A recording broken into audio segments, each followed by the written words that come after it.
typically your life begins to give you signals that something in your reality isn't quite working.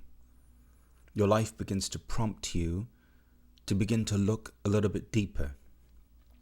And for some of you, that looks like a crisis. For others of you, that looks like unprecedented fame and success. Either way, life throws you into that which is uncomfortable so that you can begin to get to know who you are beyond these neatly defined edges or boundaries that you have come to know as yourself. This person that you are, this identity that you are. The things that you've done, the feelings that you feel, the thoughts that you think, what you believe, where you live, how you identify, all of these things are constructs, are parts of this self, this ego. So what's happening right now on varying degrees is prompting you to begin to become aware of who you are beyond this identity, beyond this personality, beyond this ego. And I just want to preface what I'm about to say next by saying that there's nothing wrong with anything. Okay?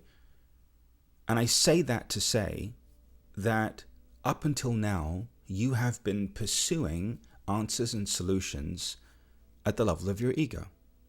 So for example, fixing, healing, changing, and improving is the realm or the domain of the ego. So if you want to win the significance game, if you want to win the have everything but feel empty inside game, then yeah, by all means, deploy the fixing, healing, changing, and improving. It's going to get you a better version of your ego. However, it's not going to provide you the freedom that you've come to see me for. And that's a very important distinction to recognize. You've come here because you've realized that significance-driven game or existence, and people try and attain significance in different ways. Some people do it through success, through the accumulation of things. Other people do it through spirituality. But nonetheless, no matter how you are pursuing significance or have been, no matter how much you've been looking for something outside of you as validation for who you are or to justify your worth and your value, sadly, it always falls short. And even though it may provide you a temporary reprieve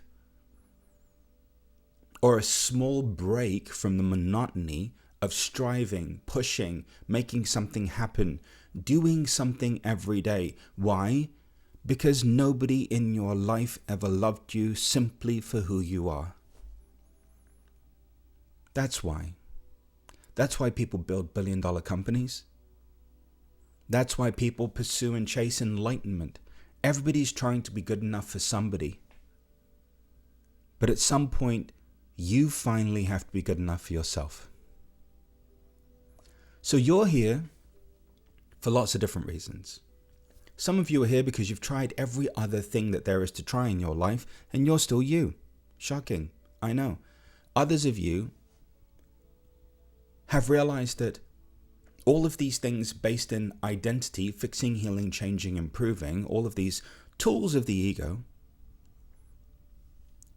that are helpful in the context of winning friends and influencing people, but that don't bring you a singular ounce of fulfillment, not even for a moment, are useless.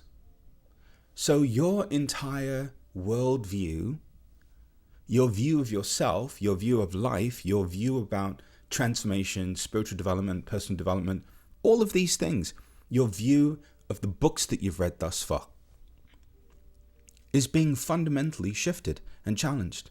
Why? Because life naturally has embedded within it emergent properties that arrive in our lives at the exact moment that we're ready to receive them. So it's like this. It's like at some point you have to realize that what you're doing isn't working for what does work to show up in your life. Are you with me? Does that make sense?